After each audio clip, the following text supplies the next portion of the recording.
Tu es l'alpha et l'oméga. Nous t'adorons, Seigneur. Tu es digne de louange. Donc, qui croit que l'enfer n'existait pas?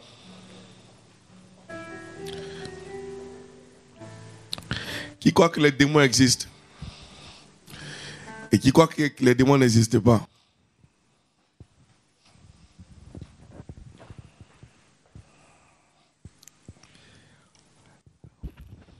Alléluia.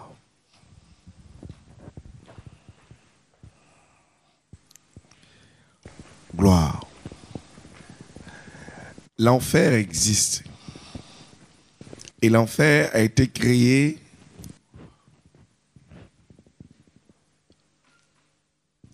pour ceux qui ont été déchus. C'est dommage que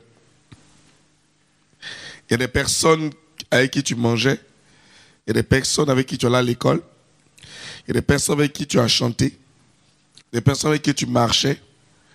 C'est dommage que certaines personnes vont se trouver à l'enfer. Ça fait peur, hein? Mais c'est comme ça. Il faut voir la chose sous cet angle. Si tu ne veux pas être à l'enfer, alors il y a quelque chose qu'il faut faire dès maintenant.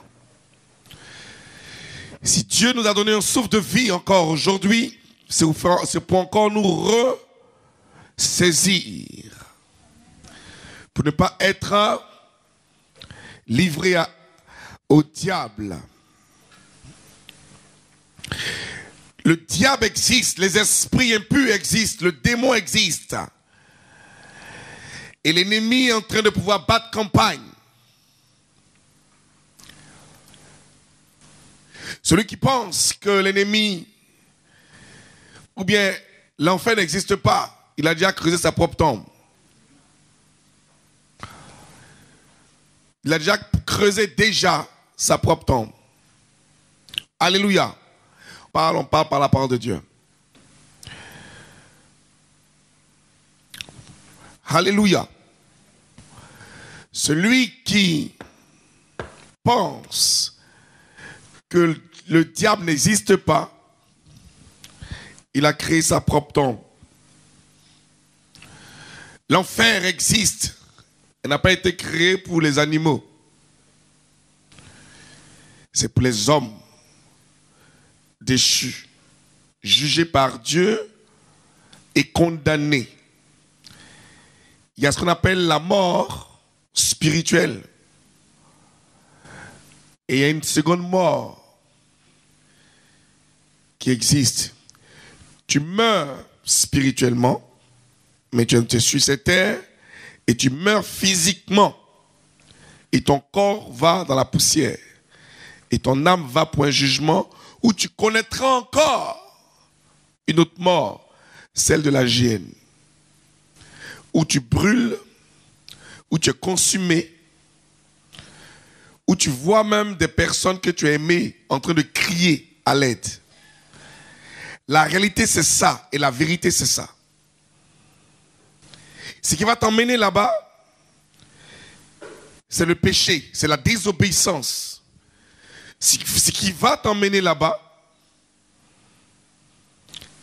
c'est les calomnies, c'est la luxure, c'est les passions de ce monde, c'est les plaisirs de la chair. C'est tout ce qui est contraire à l'esprit qui peut t'emmener là-bas. C'est dangereux que toi qui connais la parole de Dieu, tu te permets de toujours te plaire dans ta situation de désobéissance.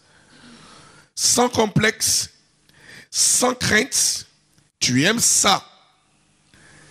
Tu penses que le péché est à moitié, ou le péché est peut-être à un quart ou à un tiers. Le péché est un poison lorsqu'il est posé dans une eau. Même si c'est une goutte, quand tu es de boire, tu refuses.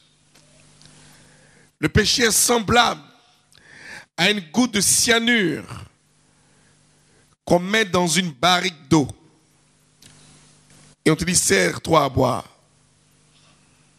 Si tu n'aimes pas le boire, c'est que tu n'aimes pas le péché. Si tu bois, c'est que tu aimes le péché. Le péché a été positionné là pour pouvoir réglementer l'homme. Grand H. Tu ne peux pas chasser le péché sur cette terre des vivants. Tu ne peux pas supprimer le péché sur cette terre des vivants. C'est une âme de réprimande, c'est une âme de jugement. Le péché est mis là comme une prison, comme Guantanamo. Alléluia. Guantanamo. Ils sont vaincus. Alléluia. Le péché est une prison qui accueille des personnes qui veulent vivre en ennemis de la croix. Et comme ils savent qu'ils sont condamnés, ils font croire que à Guantanamo, il y a des prisons VIP. C'est-à-dire que vive l'excellence sur la terre, sachant que tu es condamné, donc vis ton excellence. Mais à Guantanamo, il n'y a pas de VIP.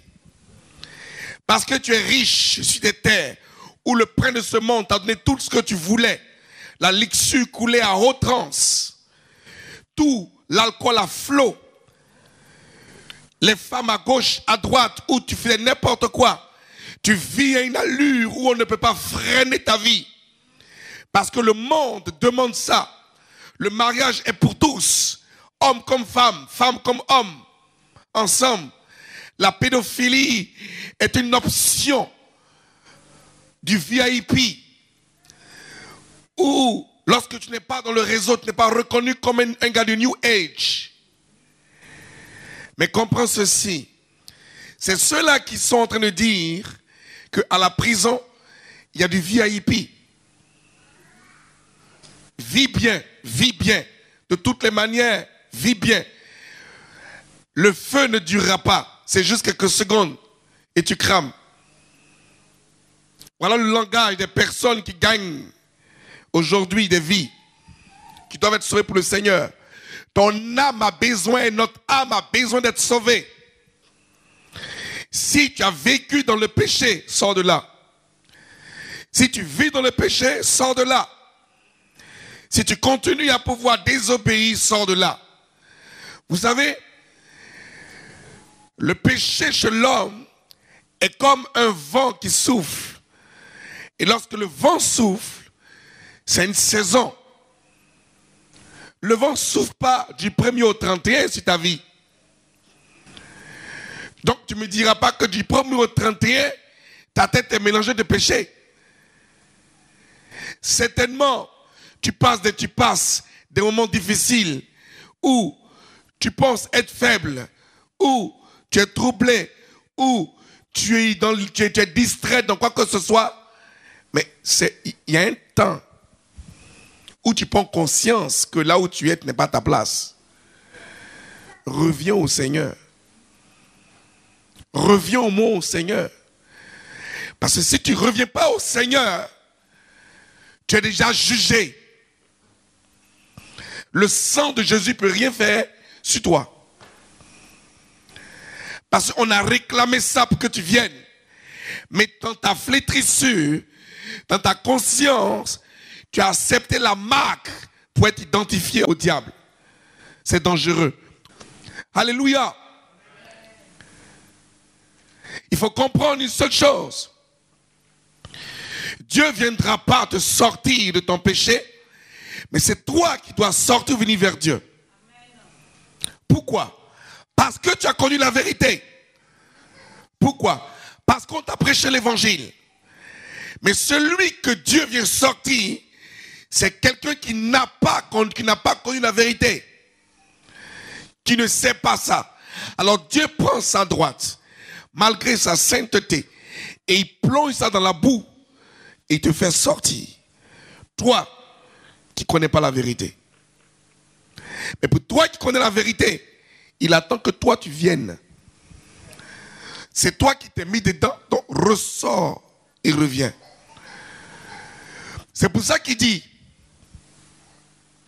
si tu reviens vers moi, je reviendrai vers toi. Il n'a pas dit, si je reviens vers toi, viens vers moi. Non. Il dit, si tu reviens vers moi, moi je reviendrai vers toi. Quelqu'un me comprend? L'ennemi est en train de gagner du terrain. Et les temps sont proches. Jésus est à la porte. La sélection se fait et la disqualification des gens se feront. Est déjà fait. Dieu a déjà disqualifié des personnes. Ceux éventuellement qui ont l'esprit dur, qui veulent rester sur leur position. C'est normal. C'est des choses qui ont été déjà annoncées. Et c'est des choses qui sont déjà là. Il n'y a rien de nouveau sur le soleil. Tout ce qui se passe ici, le mariage pour tous, a existé. Ils ont seulement renouvelé le contrat.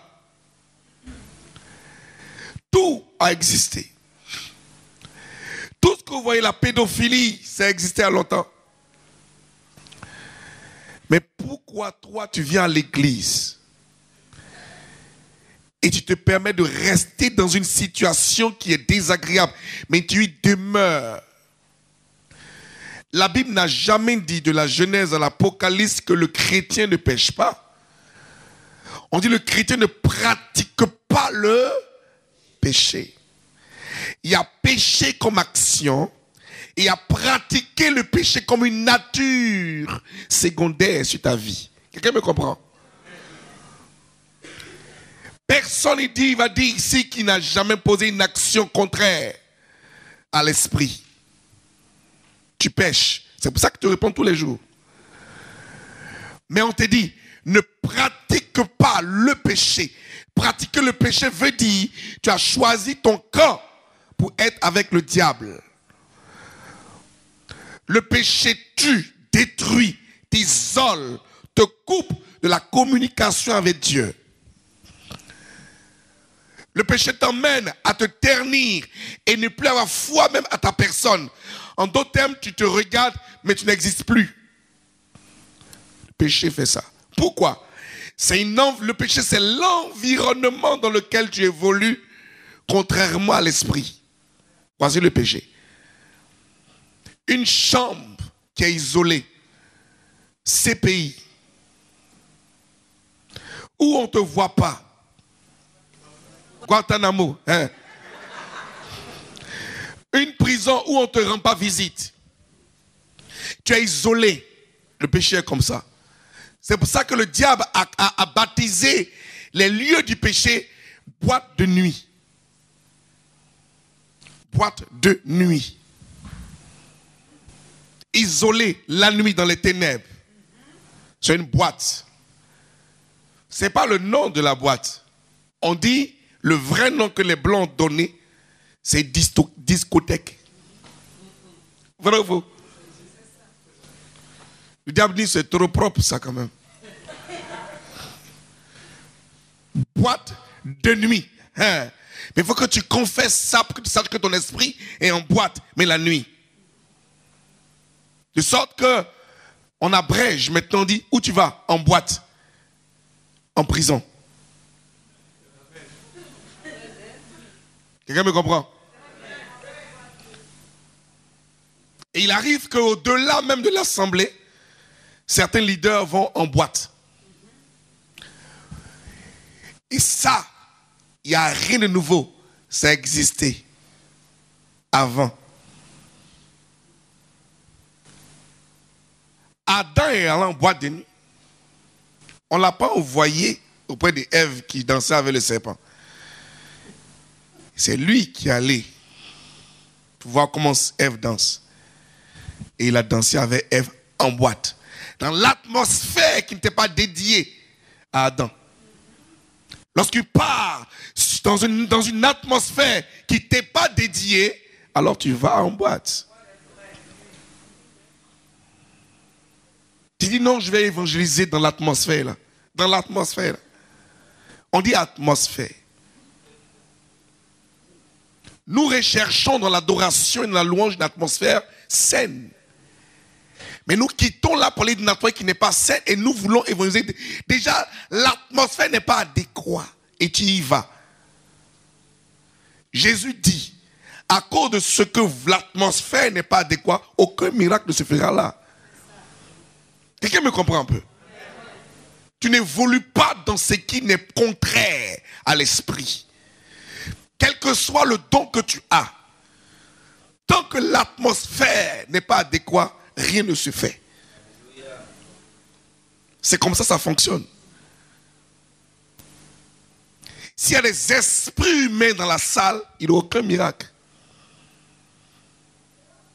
Alléluia. Et les temps sont arrivés où nous devons nous parler de manière franche. Parce que Jésus est à la porte.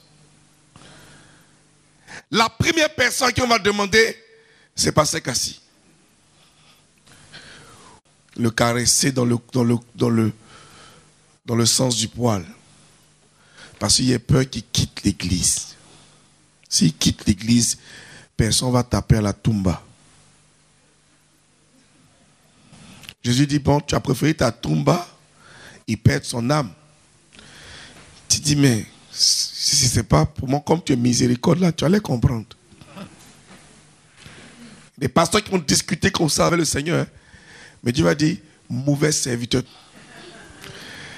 Alléluia. Je vais te dire ici à quelqu'un, j'ai pas encore commencé. Hein. Ce que je te dis là, c'est pour ouvrir tes yeux. C'est pour que quand tu te lèves le matin, il y a une prière capitale que tu vas faire, que je vais te montrer aujourd'hui. C'est une prière qui va te juger. C'est une prière qui va t'élever. C'est une prière qui va te protéger. Donc, tu ne peux pas dire non, je veux protection sans élévation ou bien sans jugement. Les trois sont liés. Donc, du coup, tu es obligé de faire la prière. Parce que dans la prière, là, il y a l'élévation. Dans ça, il y a la protection. Mais dans ça aussi, à ce que tu ne veux pas, le jugement. Les trois sont liés. C'est ça que je te montre. C'est ça que Dieu a mis à mon cœur pour te dire ça aujourd'hui. C'est une prière. Lorsque tu fais cette prière, il n'y a pas de problème. Mais on le fait de manière journalière. Toujours, tu dois faire ça avant de sortir de la maison. Amen. Arrive. Prenons 2 Timothée. 2 Timothée, le chapitre 4. On va descendre après au chapitre 3, après on va prendre 1 Timothée. 2 Timothée, chapitre 4. 2 Timothée, chapitre 4. Donnez le micro à Madame Esther Zagadou, derrière la servante, qu'elle lit ça plus fort là-bas, qu'on entende. 2 Timothée, chapitre 4. Tu le lis fort et chacun va se lever pour respecter la parole afin de pouvoir comprendre ce que l'Esprit dit aux églises.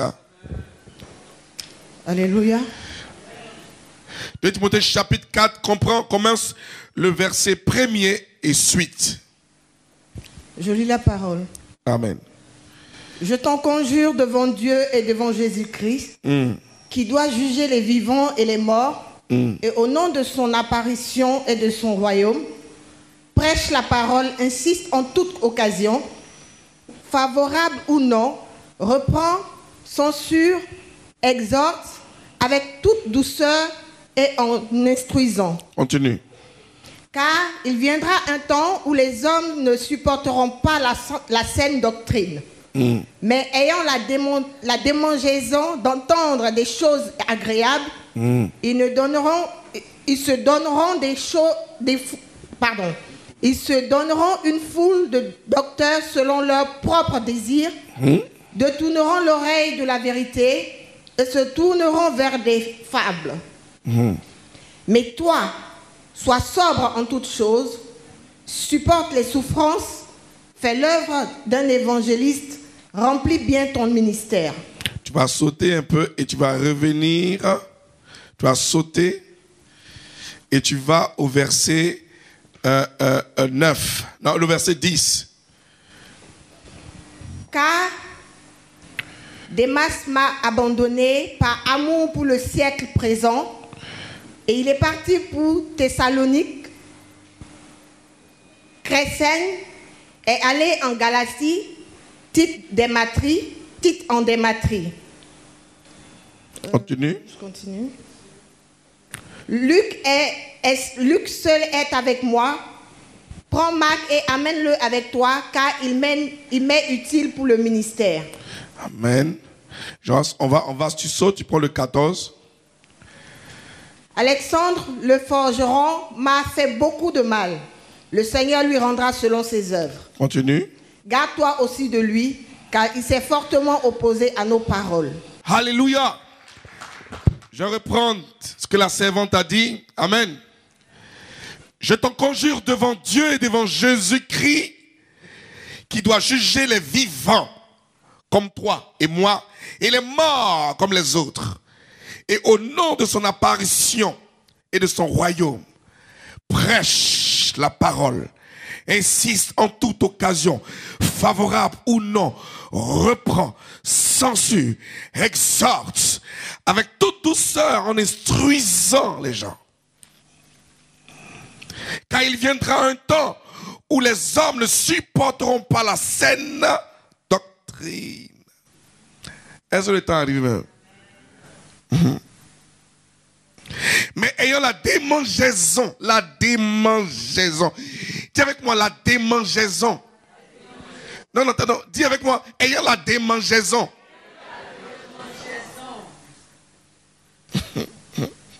D'entendre des choses agréables, ils se donneront une foule de docteurs selon leur propre désir. Détourneront l'oreille, détourneront l'oreille de la vérité et se tourneront vers des fables. Mais toi, sois sobre ce matin. En toute chose, supporte les souffrances, c'est pas grave. Fais l'œuvre d'un évangéliste, c'est pas grave. Fais ta part, remplis ton ministère, c'est pas grave. Laisse-les parler. Car pour moi, je sers déjà de libation, c'est ce qu'il dit Paul. Et le moment de mon départ est proche. J'ai combattu le bon combat, j'ai achevé la course, j'ai gardé la foi, surtout. Désormais, la couronne de justice m'est réservée. Le Seigneur, le juste juge, me le donnera dans ce jour-là. Et non seulement à moi, mais encore à tous ceux qui auront aimé son avènement. Viens au plus tôt vers moi, s'il te plaît. Viens. Car Démas m'a abandonné. Waouh. Par amour pour ce siècle présent. Il est parti à Thessalonique. Crescence est allé à Galatie. Tite à Damalcie. Lui seul est resté avec moi. Mais prends Marc et emmène-le avec toi, car il m'est très utile pour le ministère. J'ai envoyé Tinchique à Éphèse. Quand tu viendras, apporte le manteau que tu laissais à Troas, chez Carpus, et les livres, surtout le parchemin. N'oublie pas le parchemin. Alexandre le forgeron m'a fait beaucoup de mal. Mais le Seigneur lui rendra selon ses œuvres. Garde-toi de lui, car il s'est fortement opposé à la parole. Dans ma première défense, personne ne m'a assisté, mais tous m'ont abandonné, que cela ne soit point imputé. C'est le Seigneur qui m'a assisté et qui m'a fortifié afin que la prédication fût accomplie par moi et tous les païens l'entendissent. Et j'ai été délivré de la gueule du lion. Le Seigneur m'a délivré de toute œuvre mauvaise. Il me sauvera pour me faire entrer dans son royaume céleste. À lui soit la gloire au siècle des siècles. Est-ce qu'on peut acclamer le Seigneur très fort? Alléluia! Bien-aimé, voici un message qui t'est attribué ce matin. Une parole. Une lettre lue. Quelqu'un qui manifeste. Une épreuve. La manifestation du monde à l'encontre de l'élu de Dieu, choisi de Dieu. Le monde s'est levé contre les élus de Dieu, levé contre ceux qui prêchent l'évangile avec vie et vérité et qui la vivent. Nous sommes dans un pays, dans un monde pervers. La puissance, toute la puissance du malin gère ce monde. Et le système est conduit par le prince de ce monde. Tu ne peux rien faire sans que lui sache ce que tu fais. Parce qu'il est sur son territoire. Nous sommes passagers sur cette terre. Cette terre ne nous appartient pas. Quand bien même que tu as acheté et tu es détenteur de certificat notarié qui dit que cette portion, ce lopin de terre t'appartient. Mais c'est de manière éphémère. C'est pour un temps afin de pouvoir mettre ta tente là pour que lorsque tu pars évangéliser, tu es où dormir. Dieu fait grâce. Il fait grâce à ceux qui veulent le servir. Il leur donne de quoi pouvoir s'installer sur la terre afin de pouvoir porter au pied, rassembler ce qu'il a besoin pour pouvoir vivre le royaume. Je ne sais pas comment tu comprends la bénédiction sur la terre. Je ne sais pas comment tu comprends ça. Mais recevoir une bénédiction sur la terre veut dire que tu es en train de faire l'œuvre de Dieu. C'est parce qu'il sait que tu es en train de faire son œuvre qu'il te bénit. Et s'il te bénit, c'est pas pour que tu puisses rester là de manière éternelle sur la terre. Mais c'est le temps précieux de vite partir. Parce que si on surprend que tu es la personne qui vide le camp du diable sur la terre pour le Seigneur, tu es foutu.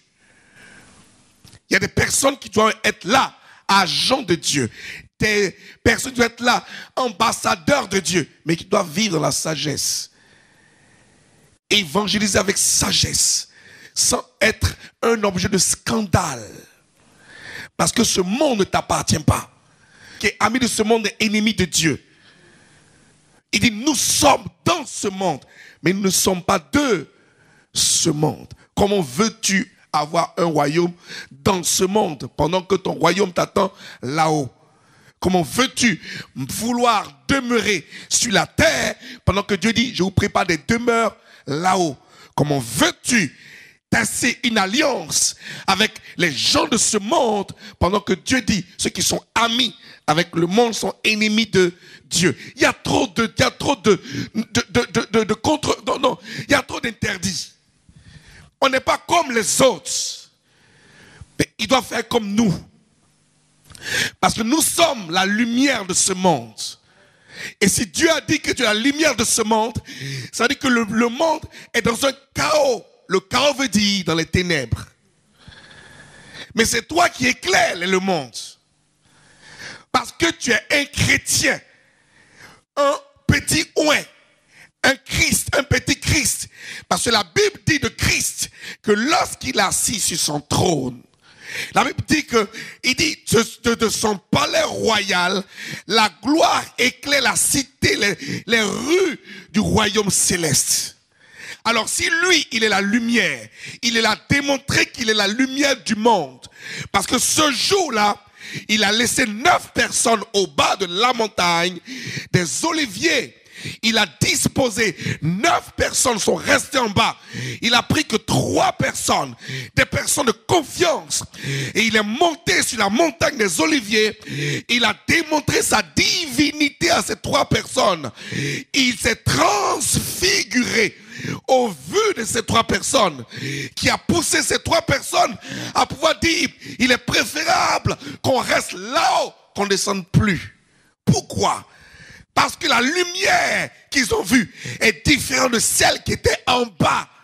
Alors il a dit, Seigneur, Seigneur, nous souhaiterons faire une tente, 3 tentes, une pour Élie, une pour Moïse et une pour toi.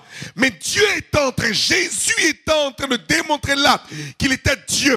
Parce qu'en lui, il était la lumière du monde. Il était la lumière du monde. Cette transfiguration démontrait que Christ était Dieu, une lumière pour l'humanité. C'était ça, la transfiguration. Alléluia. Et les 9 sont restés en bas. Les 9 préfigurent le monde crédule. Il n'y a eu que 10 lépreux. Dans les 10 lépreux, il y a un lépreux seulement qui a reconnu que Dieu, que Jésus était Seigneur.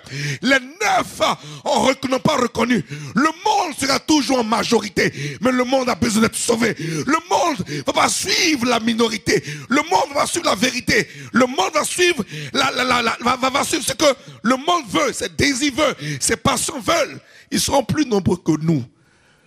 Mais nous, on est un lépreux, mais juste. Il dit, où ils sont les 9 autres? Il dit, moi je ne sais pas, mais moi seul je suis venu faire mon offrande. Où ils sont les 9 disciples? Ils sont en bas. Où ils sont? Ils sont en bas. Mais regardez, Pierre, Jean et Jacques n'ont même pas pensé à ces 9 frères qui sont en bas. Il dit, restons. Ne descendons plus. Ah, ce qu'on a vu là, on ne partage plus. Restons en haut. Et le chrétien, quand il voit la gloire de Dieu, il ne veut même plus retourner ailleurs. En temps normal, si tu vois la gloire de Dieu, tu ne peux plus faire marche arrière. Jésus dit, ce que vous avez vu là, c'est petit. C'est ça qui vous effraie? Non. Lumière. Je suis la lumière du monde. Regardez-moi.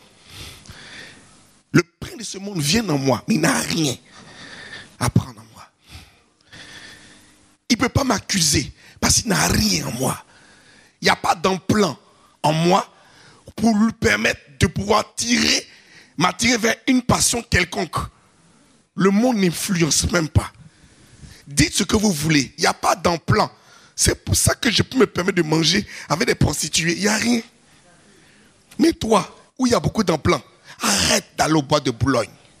Les emplants vont réagir. Alléluia. Tu es obligé de pouvoir faire attention parce que tu n'es pas comme Jésus de Nazareth. Non. Tu ne peux pas être comme lui. La Bible dit en Romains chapitre 8, après du verset 4, il dit, le Père, il dit, Dieu a envoyé son Fils dans une chair semblable à celle des hommes. Le mot semblable veut dire qu'elle n'est pas pareille, elle semble être, mais elle n'est pas. Oh, c'est qui me comprend. La chair que Jésus avait semble être, mais n'est pas comme ta chair. Le monde pense nous avoir, mais nous n'avons pas encore eu. En vérité, on n'est pas en guerre avec le monde. Je ne pense pas que tu peux aller t'installer au Qatar et puis être en guerre avec les musulmans là-bas. Non. Tu as pris leur visa, tu es allé au Qatar. Doucement, ce n'est pas ton quartier, ce n'est pas ta maison. Tu dis, Dieu t'a envoyé ici. Ok. Est-ce que c'est leur Dieu? Non, c'est mon Dieu. D'accord. Donc, Dieu, quelle est la stratégie que tu mets en place pour que je puisse attraper des gens? Tu dis, non. Si Dieu m'a envoyé là, c'est qu'il a le pouvoir de les gérer. Toi là, viens ici. Accepte le Seigneur. Hey, ils vont te couper ta tête. Au Qatar, te tuer. Djoula, il te tue. Comment tu n'as pas de sagesse? Dieu t'emmène dans un pays qui ne t'appartient pas. Les gens sont en train de faire n'importe quoi en France. Mais calmez-vous, calmons-nous un peu. Et cherchons la stratégie pour retirer des personnes en captivité. Le diable a compris.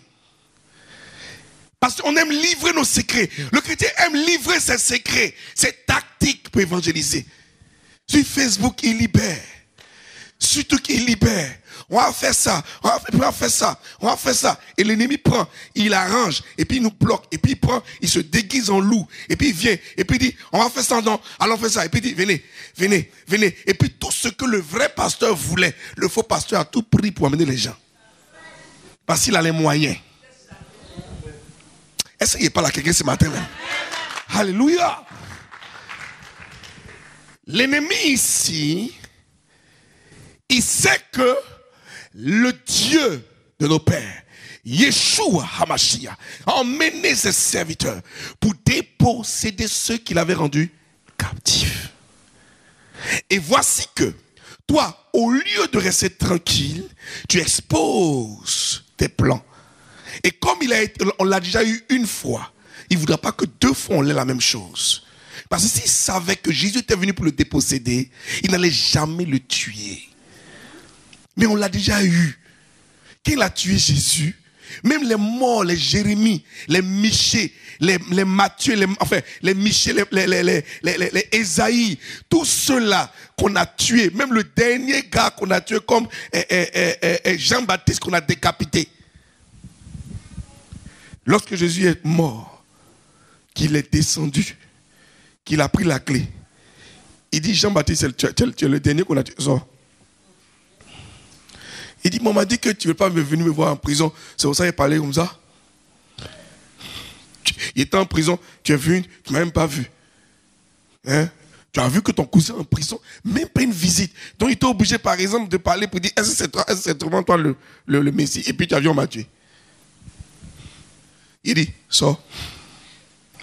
Sors de la prison maintenant. Jésus est parti.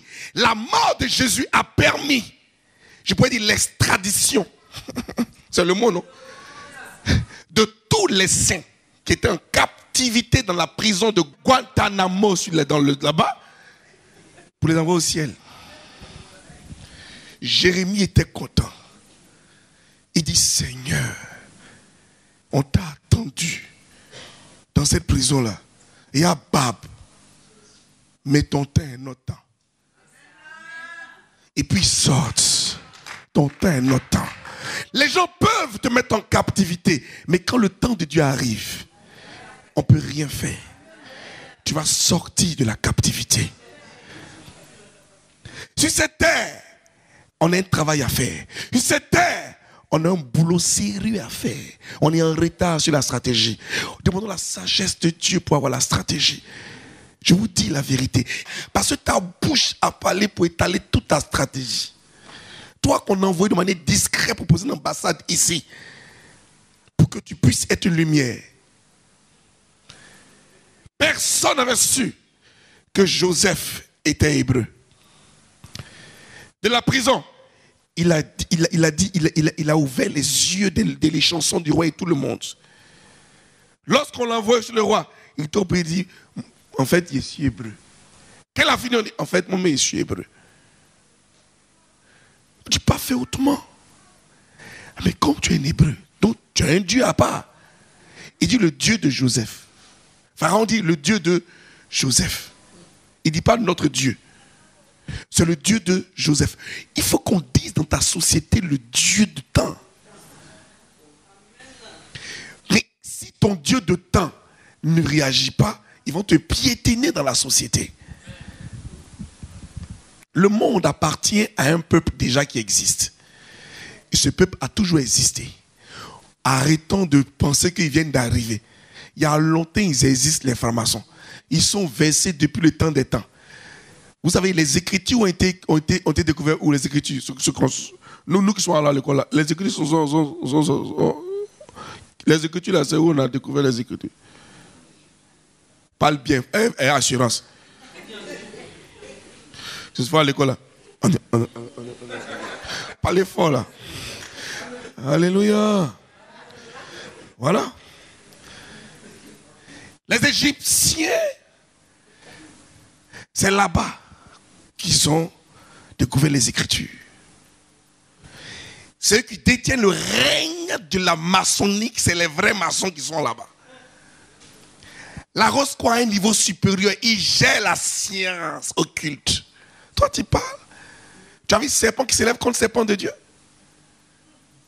C'est vrai que l'a avalé, mais c'est là-bas il a osé. Les sciences occultes osent toujours, ils n'ont jamais peur. Tant que tu les tapes pas, ils oseront toujours. Ils n'ont rien à voir avec les fétiches. Hein? Arrêtez de les dénigrer. Ce n'est pas des féticheurs. C'est les gens qui osent dans l'expérience. Il paraît que tu as Dieu, on va oser. Il paraît que tu es une servante de Dieu, j'ai osé te draguer, voir. Il paraît que par exemple, qu'il y a la lumière en toi, j'ai essayé de voir si je peux l'éteindre. Quelqu'un me comprend? Ton patron va toujours, même si tu es prieuse, mais prieur, il va toujours essayer de t'affronter. Ce que ne fera pas le féticheur. L'Égypte, c'est l'arrogance. La science occulte, c'est l'arrogance. Ils ont géré, il y a longtemps ça existe. Il y a longtemps ça existe. Leur pratique, le seul pays où ils te gardent le corps humain intact des siècles, puis des siècles. Tu mets une momie, tu sors, tu es grave, tu vois, non, c'est intact. C'est en Égypte. C'est pas vos petits morgues ici, là, hein, où on pique, formol, tu es trop arrivé là. Non, eux, ils gèrent ça dans la pyramide.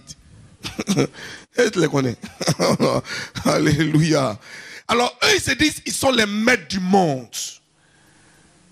C'est les maîtres du monde. Et aujourd'hui, les voilà en train de gérer. Dieu dit, il t'emmène pour pouvoir délivrer ceux qui sont captivés, ceux qui sont mis en captivité. Toi, tu viens et puis tu déclares vis-à-vis, toi là, tu es mon ennemi, c'est ton pays. Mais retourne chez toi. Ils voudront, pas de fini. Ils voudront entendre ce qui est bon. Ils voudront se donner une foule docteur.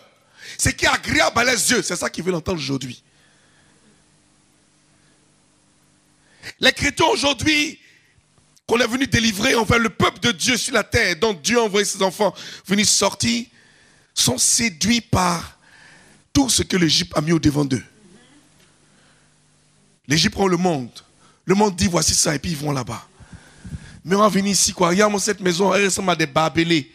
Hein? Il faut qu'on mette au moins de la climatisation. Là, on sait qu'au moins c'est ici. On s'appelle ça Guantanamo VIP. Il y a des églises ici qui vont s'appeler des Guantanamo VIP. Des églises ici, bientôt. C'est-à-dire, tu vas aller aux États-Unis, tu vas aller en Allemagne, tu vas aller partout. Laisse tomber. Ce n'est pas caché. Ils ont dit ça à la télévision. Parce que le chrétien aujourd'hui ne sait plus à quoi il va croire. Il ne sait plus si Dieu existe. Parce qu'il dit que je ne sais pas. Ce monde-là appartient à qui finalement? Parce que dans ton esprit, tu penses que tu es venu demeurer dans ce monde. On te dit de pouvoir vivre le minimum, de pouvoir vivre de manière équitable, de pouvoir vivre de manière justice, de pouvoir vivre de manière propre. Ne cherche pas une abondance. La Bible dit, entre Salomon et David, il dit, Seigneur, ne me rends pas pauvre de sorte que je puisse aller mendier.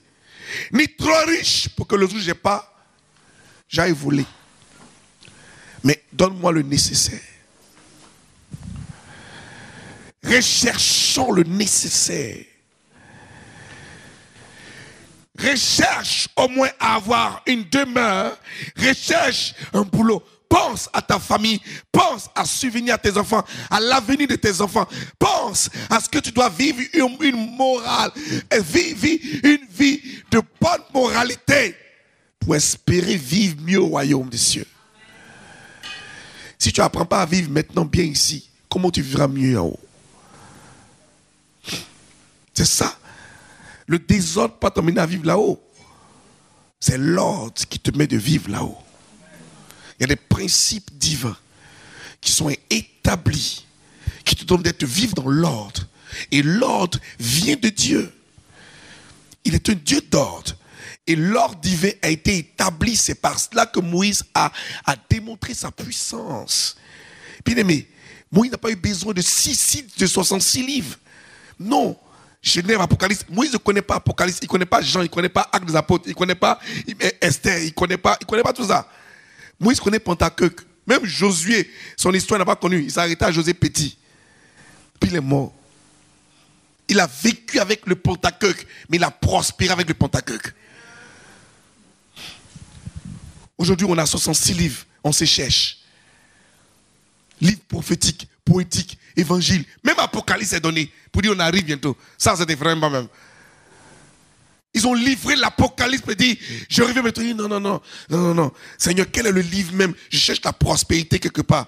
Je cherche la prospérité. Et la prospérité. On est en train de chercher l'argent comme si la prospérité, Seigneur, la prospérité. Ah, je l'ai vu. Somme.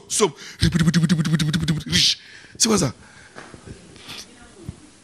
C'est là, les chrétiens commencent à être sorciers. Afin de chercher à pouvoir à servir leur ventre. Ou de chercher comment essayer de vivre une béatitude pour garder sa foi et son âme. Sauve ton âme ce matin. Sauve ton âme ce matin et désire une vie meilleure. Car tu es en train de pouvoir vivre, pour pouvoir faire l'œuvre de Dieu sur la terre. Mais le temps viendra où Dieu te dit, il est l'heure, reviens vers moi. C'est tout. On n'a jamais dit que le chrétien vit pauvre. Moi, je prêche jamais cet évangile de pauvreté des chrétiens. Jamais. Je l'ai pauvre. Jamais. Le chrétien n'a pas vivre une pauvreté. Lorsque quelqu'un est pris comme un ambassadeur, il a un budget, mon ami. C'est pour ça que la Bible dit que Dieu, quand Dieu t'envoie, il te donne la provision aussi. Pour t'installer dans un pays, tu vas avec tout ton cortège de l'ambassade, tous tes éléments.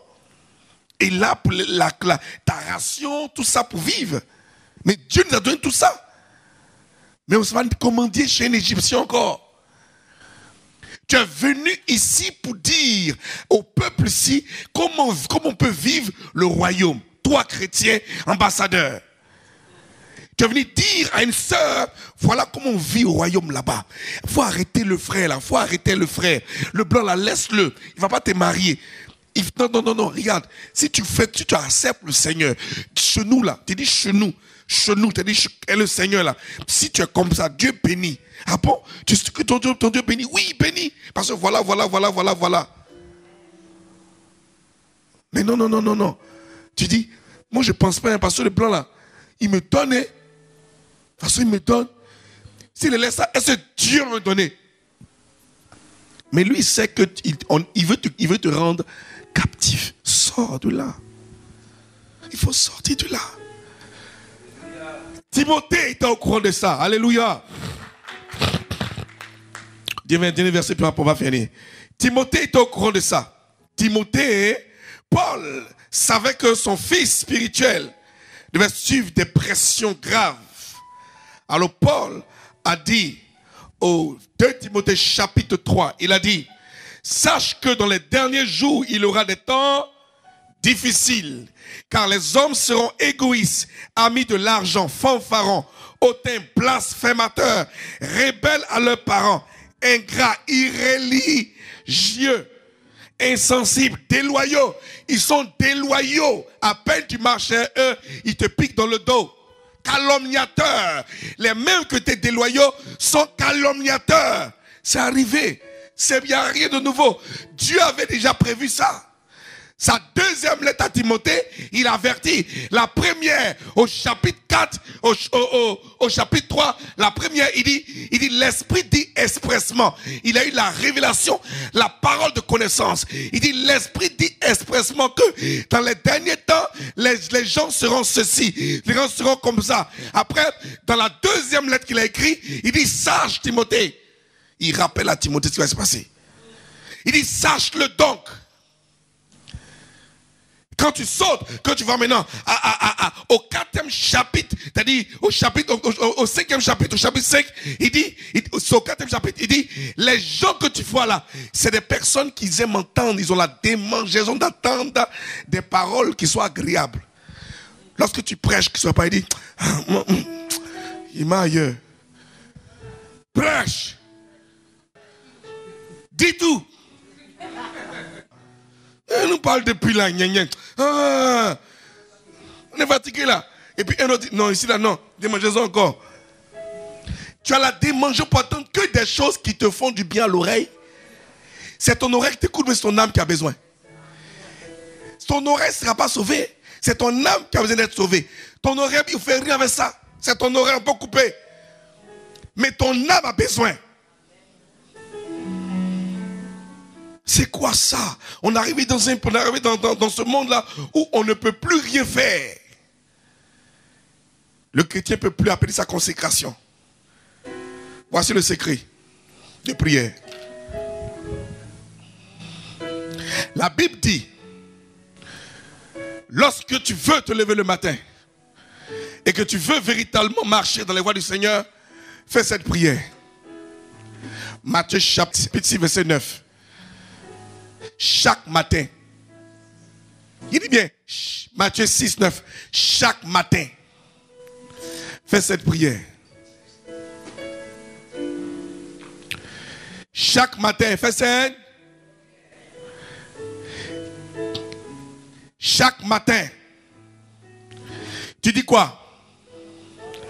On va le dire ensemble. Et très fort. 1, 2, 3. Notre qui est au. On peut se lever. Notre qui est au. Que ton nom soit sanctifié. Que ton règne pose. Pose. Que ton règne. Dis-moi pose. Ne saute de coup pas sur ça. Doucement. Ce verset. Que ton règne vienne.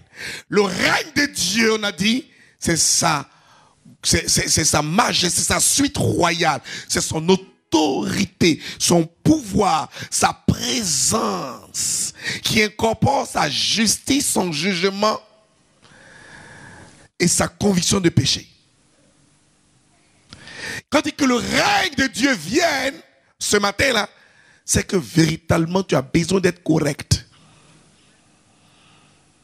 Matin, tu n'as pas parlé à quelqu'un avant de sortir de la chambre. Tu dis, Seigneur, que ton règne vienne. Tu appelles le règne de Dieu. Il vient avec son jugement. Il vient avec sa justice. Es-tu prête? Es-tu prêt à l'appeler le matin tôt avant de dire bonjour à ton frère? Il dit que ton règne vienne. Pas fini, hein? Que ta volonté soit faite sur la terre comme dans les cieux. Ça veut dire que quoi? Lorsque son règne arrive, il dit à Dieu, on dit à Dieu, et vous dites à Dieu d'établir sa même volonté. La même manière qu'il juge un ange, qui bénit un ange, qui pousse, qu'il envoie un ange. Tout ce qu'il dit, la volonté entière de Dieu doit se faire aussi sur toi. Que ton règne vienne et que ta volonté soit faite sur la terre comme au ciel. Donne-nous aujourd'hui notre pain quotidien. Le pain quotidien, c'est tout ce que tu as besoin pour ta journée. Rien ne doit te manquer. Si c'était un rendez-vous, il n'a qu'à te donner ça. Amen. Si c'était pour signer un contrat, il te donne ça. Bois l'eau, il te donne ça. Aller vendre quelque chose, en tout cas, le pain quotidien, c'est ton besoin de cette journée. Dans tous les niveaux de ta vie. Quelqu'un me comprend? Donne-nous aujourd'hui notre pain quotidien. Arrête de pouvoir énumérer. Seigneur, ouvre-toi les portes à mon travail. Seigneur, voici qu'on est. Il n'a qu'à me demander mon agent. Seigneur, papa Joseph, il n'a comme ça. Dieu est fatigué. C'est tout ça là qui est peine. Quand il pain ici, quand il dit, donne-moi mon pain, il a longtemps, il sait le pain là, ça renferme quoi pour toi? Et qui est différent que pour Virginie. Il y a des pains, quand tu les vois, c'est gros comme ça. Il y a des pains, c'est petits pains de macaroni. Tout dépend de ce que la journée tu as besoin. Si cette journée tu as besoin, tu as besoin par exemple cette journée par exemple tu as besoin pardon juste de boire l'eau.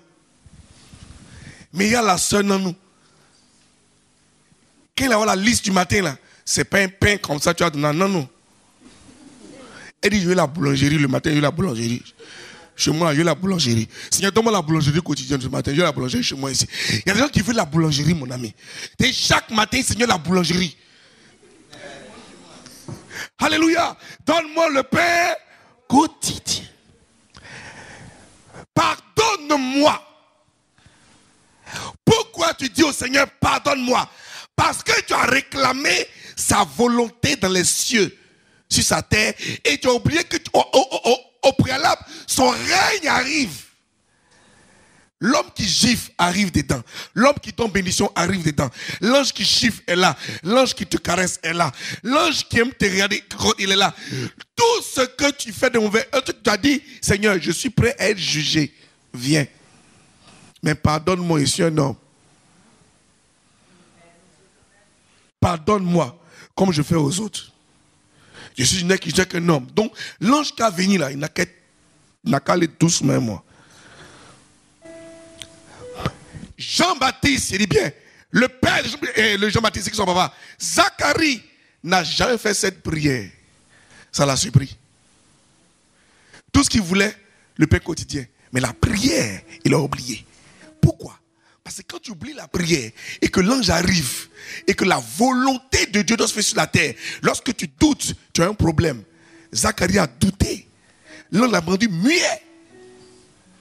Le jugement de Dieu s'est opéré. Il dit, je suis Gabriel. Je me tiens devant Dieu, je parle et tu doutes, tu es muet. C'est comme ça. Lorsque tu demandes que le règne de Dieu arrive et que tu pries et que ta vie n'est pas correcte dans la petite journée, même pas un an, la journée, la seule journée que tu restes là, tu as gâté tout. De 8 à 9 heures, tu as tout gâté. Ça fait 7 péchés déjà. De 8 heures, tu es réveillé à 5 heures du matin. Seigneur, que ton règne vienne. Ça passe à 5 heures. À 5h30, tu as fini. Amen. Mon testo. Yeah. Ça va bien? Le gars, il sera au rendez-vous. Ça commence comme ça. Hein? Tu as oublié que tu as dit le règne vienne. À 5h30. Ton premier geste, c'est ton portable. Il est où? Tu vois, c'est le message. Ah, tu n'as pas. Tu m'as appelé. On dit quoi? L'eau. Lol. À peine tu t'es réveillé, tu cherches ton portable. Si ton tête qui dorme sur la tête d'oreiller, il est où le pays? Ça sonne pour que tu le prends la nuit. La prière que tu vas faire là, il faut arrêter ça. Tu vas te faire juger sur le champ, frère. La prière de notre Père, si tu n'as jamais vu la conséquence de cette prière, c'est la prière la plus terrible de toute la Bible. Le Notre Père est la prière la plus efficace, la plus terrible de toute la parole. Il y a Somme 23, il y a le 91. Il dit, le Notre Père, on ne joue pas avec ça. Quand il dit Notre Père, on ne joue pas. Si on t'a jamais dit ça ce matin, il faut savoir ça.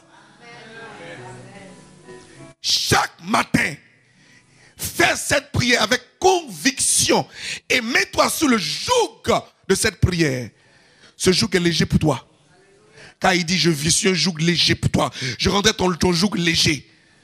Mets-toi sur le joug du Seigneur. C'est le plus léger des jougs. C'est toi qui penses que c'est lourd. C'est pas lourd du tout. Quelqu'un me comprend? Tu fais cette prière. Lorsque tu dis que pardonne-moi à ceux qui m'ont offensé, comme on le pardonne. Enfin, pardonne mon péché. Comme on pardonne à ceux qui m'ont offensé. Il dit encore quoi? Ne nous soumets pas à la tentation. Tu dis à Dieu, comme j'ai demandé que ton règne vienne là, pardon. Fais tout pour ne pas que je sois tenté. Tu me connais. Toi-même, tu me connais. Moi-même là, tu me connais. Donc, quand il prie comme ça là, pardon. La journée là, évite les tentations. Puis, dans la ligne 4, toujours la soeur est assise à la même place. Permets qu'elle change de wagon. Tu peux prier comme ça. Et vite, permets que je ne veux pas être tenté cette journée-là. Pour ne mais c'est juste un défi de 24 heures. Un défi de une journée. C'est pas l'année, c'est une journée. Donc chaque jour, fais cette prière pour une journée et tu es changé chaque jour. Quand tu fais ça pour au moins 6 mois, ça fait une nature t'habite. Ne me mets pas la tentation. Il dit délivre-moi du malin, pas du malin, du malin. Délivre-moi de ce gars-là. Pas du mal, mais du malin. Délivre-moi de parce qu'il est trop terrible. C'est pour m'emmener. Il sait que j'ai prié comme ça. Il va dire, toi, tu as prié comme ça. Il t'attend à la sortie. J'ai chauffé ton cœur. Tu as parlé mal à quelqu'un. Il est rentré. Tout ça. Veillez sur ça. La dernière phrase, il dit car c'est à toi qu'appartient le règne qui arrive, la puissance pour résister, pour dominer, et la gloire. C'est-à-dire que tu en es fier du témoignage quand je rentre à la maison. Jésus est fier de toi quand tu rentres à la maison. Parce que tu as géré ta journée sous cette prière. C'est la gloire. Tu dis, gloire à Dieu. Ouh, gloire à Dieu. Je suis rentré. Gloire à Dieu. On ne m'a pas insulté aujourd'hui. Amen. Les enfants, ça va? Rien de gâté ici. Qui a appelé les personnes? Ça va toi bien? Amen, amen, amen. Et tu es libéré. Et demain, la même prière encore. Donc, ça veut dire que tu veilles sur ta vie au quotidien avec cette prière. On peut acclamer Jésus très fort. Alléluia. Quelqu'un a compris ça? Doit acclamer Dieu très fort.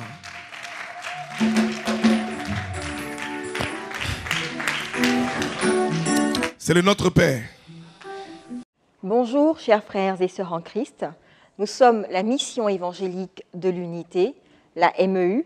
Nos DVD sont disponibles au 64 avenue du groupe Manoukian à Vitry-sur-Seine. Le pasteur Serge Cassi et toute l'équipe du TV Miracle vous souhaitent de passer un merveilleux moment dans la présence de notre Seigneur Jésus. Nous espérons que ce message vous a touché. Nous en profitons donc pour vous rappeler que nous avons nos cultes tous les dimanches de 10h à 13h30 au 64 avenue du groupe Manoukian à Vitry-sur-Seine. Que la paix et la faveur de notre Seigneur Jésus reposent sur vous et vos familles.